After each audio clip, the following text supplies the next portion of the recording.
All right. All right. How's everyone doing?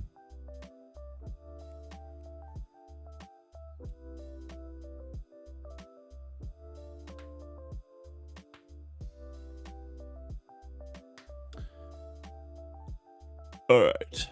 Let me, I'm sorry. I know I got a late start today. I know. Some things could not be helped. This probably could have been, but got a late start. Let's get cracking. All right. What the big thing that we need to do was, I thought for the longest time, I thought that we needed. I'm sorry. All right. I thought that we needed to ask for a different subscription, but I stand corrected. I was looking through here, and we already have the channel read subscriptions authorization. We just don't request those events. So we actually need to request the channel subscription message subscription type. So I think that's all we have to do for people that resubscribe. Feel good. It will feel good. Now, the interesting thing here is this means the local client doesn't actually check this. So, let's see.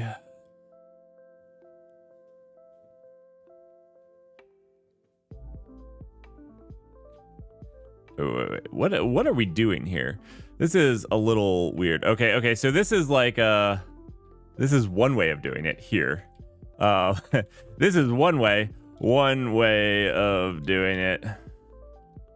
And then this is the other way right here. All right.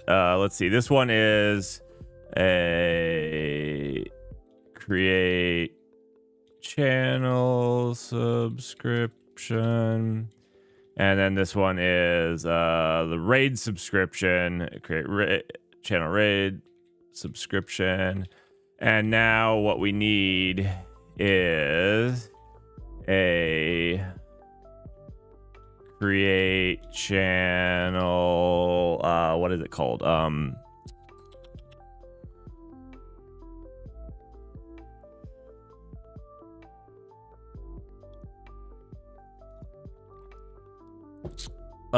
Channel subscription message subscription. Okay. And this I'm hoping that because I put comments here so that the AI would get an idea that I want to do this. But let's see, channel subscription message. Yeah, this looks right. Okay. Is it right? Let's see. We're going to do the create event subscription, which is what we want. We want a channel subscription message. That's what is when people resubscribe, it's a channel subscription message. I think they should have used the word resubscribe in there. It would have been a little bit clearer, but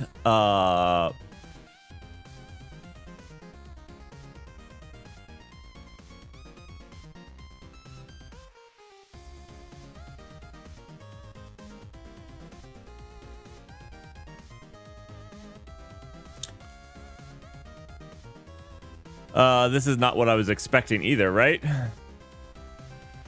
It just has a user ID.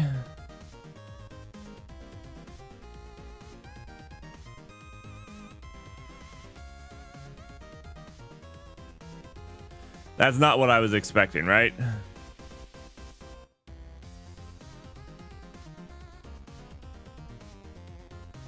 Right, I was expecting this.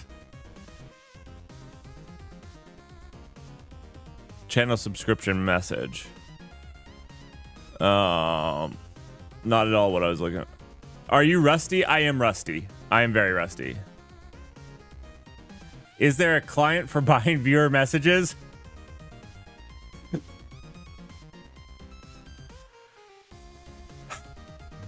Russell, are you egging the bots on this morning or afternoon? I am very rusty.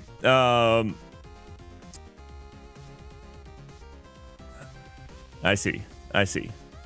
I feel like, so I've watched some other people's streams. I feel like I get more bots than they do. I'm just going to throw that out there. I must be doing something wrong, because I feel like I get more bots than other people do. I could be wrong.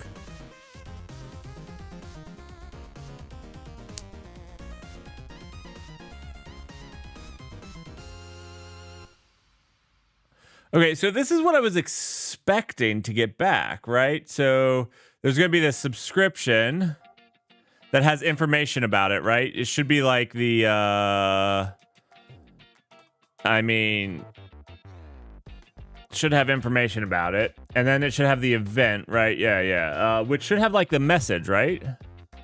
Yeah, the message right here.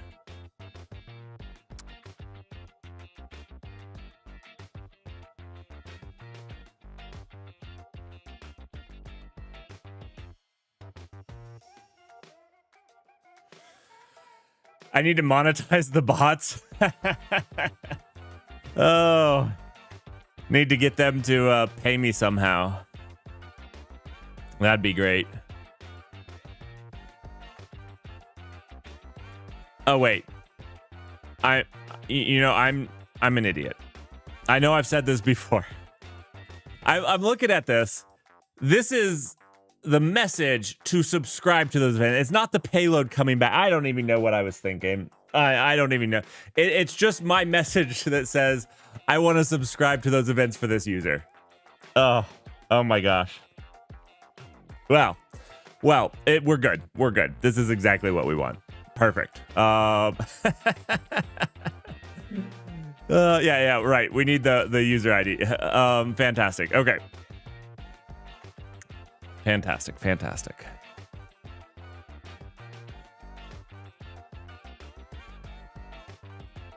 Because I'm using Edge on Linux. Okay. Maybe I deserve this. Maybe I deserve the bots. Maybe that's is that what you guys are thinking? The abomination that is my my Arch setup. Who knows? Here soon, I might get Edge working on NixOS. How amazing would that be? Bring a whole new revolution to NixOS.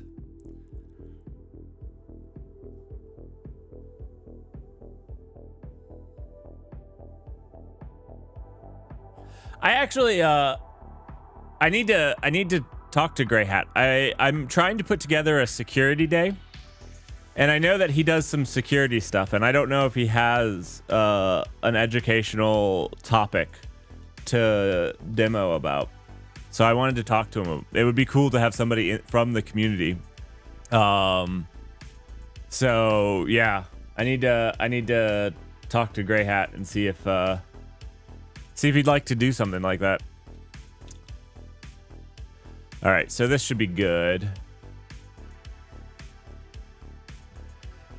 Now, I'm actually getting hamstrung by Docker Hub right now. We're going to try to deploy this, and then we're just going to have to let it sit. We're going to have to let it cook because my entire IP address is just getting rate limited to garbage. Sometimes it's not, but a lot of times it is. I have emailed Docker Hub support. I don't have a paid account though, so like I don't know that. But I can't figure out any other thing. Every machine that connects from my internet is getting rate limited. That, or there's like some bad node, some bad hop between me and them. You know, I'm not entirely sure. But yeah.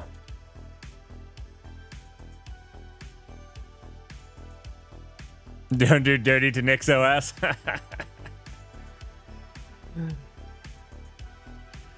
So I could use I could use somebody else. I would end up having to pay for them, right? The other thing is, the other thing, like if we look at it, if we go back in here and go to deployment,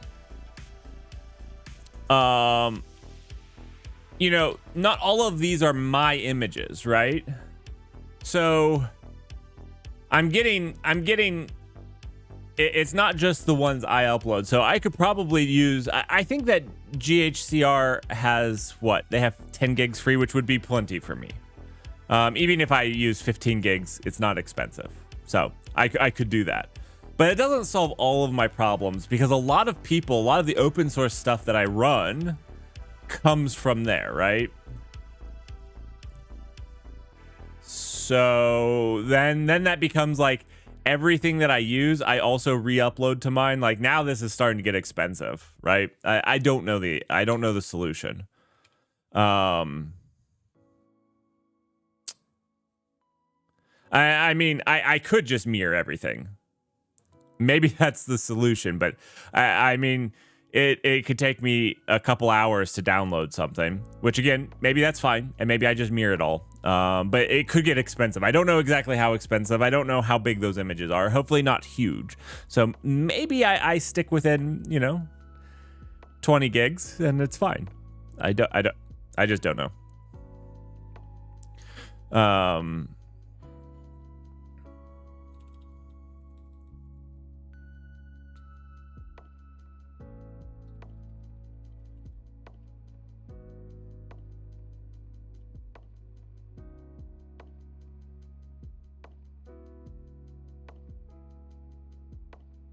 It's going fine. I'm not getting rate limited.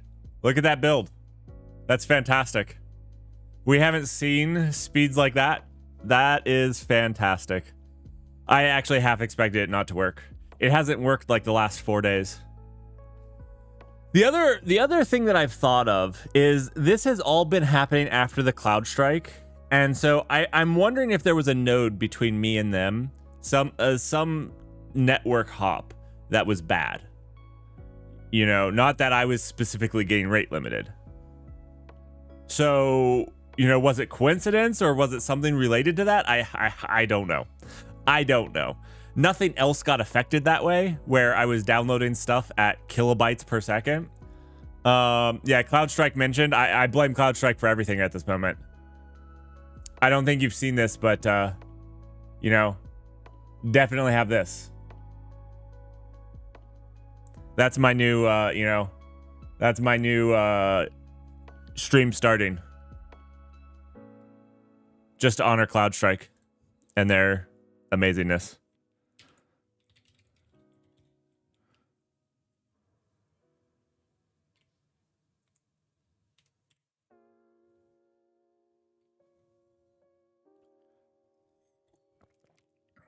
I also, nobody's mentioned this. I comment that I'm collecting your personal information.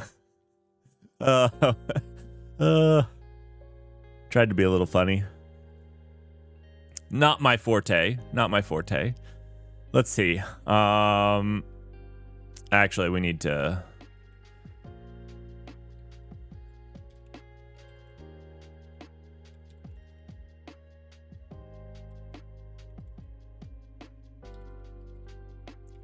All right, we're going to jump into Llama really quickly here.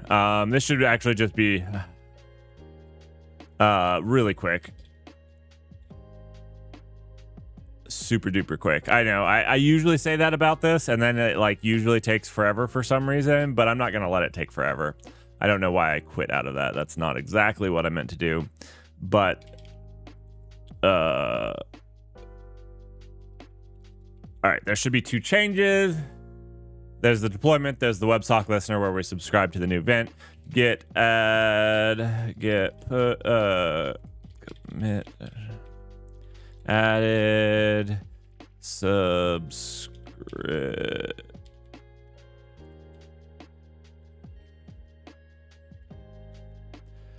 All right. And then all we have to do is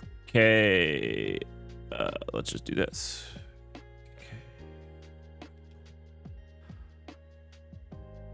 Looks good. Done. The last thing I need to do is I need to update its token. We're just doing a little little cone of silence to get us all going in the morning.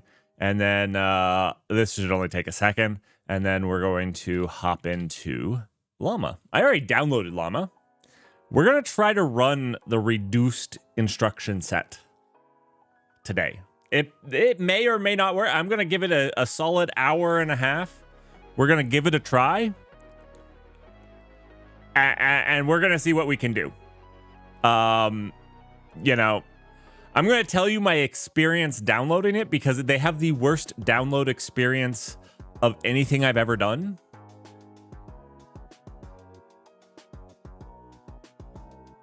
Commit message should be in present tense. Probably. What did I do?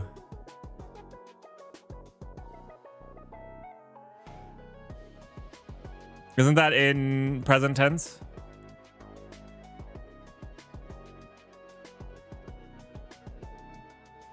Oh, no, added. Okay. Sorry.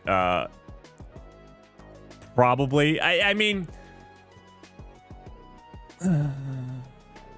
if I did add subscription message event versus added subscription message event, does it really change anything? I mean, I guess I probably agree with that in theory, because it's what that comment was doing.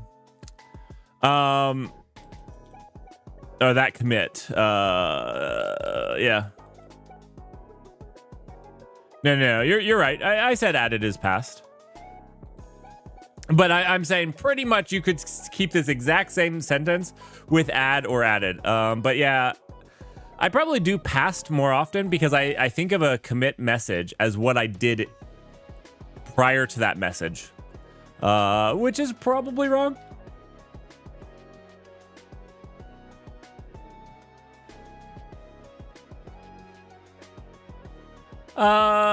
No, I don't think that added is a bad term because I'm saying that I added a feature. I could have said feature, but I added functionality. So if you're looking at like this here, like this is adding functionality. So I added this, and then this is what I added. Whereas if I fixed a thing, that would be like a fix, fix whatever. So not everything is an add, is all I'm saying. So this actually adds value. I'm adding functionality. Whether this is add or added, like I said, you're probably right that present tense probably makes sense because that is the present tense for that commit. But at the same time, I don't know. I probably should be. I don't know. I feel like there's so many things to be picky about that. Is that really one that we want to die on that hill with? I don't know.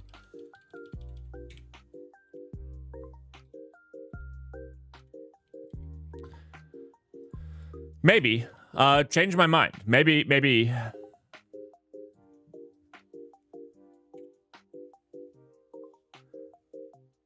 I could be wrong. I'm always willing to be wrong. I'll argue what I believe. Like when I say I'm willing to be wrong, doesn't mean that I'm just going to roll over and be like, yeah, I'm just absolutely wrong.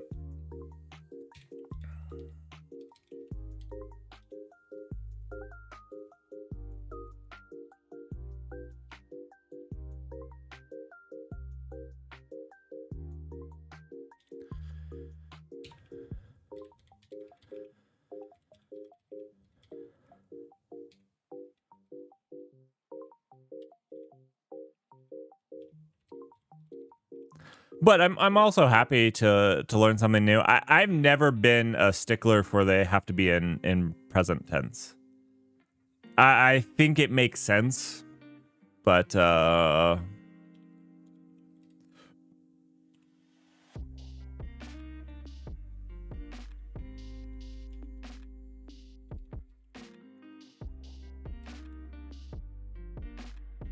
one second, I am literally just updating this secret really quickly, and then we'll get back to llama-ing it. I say back to, like we started, but we're almost started. We're almost started.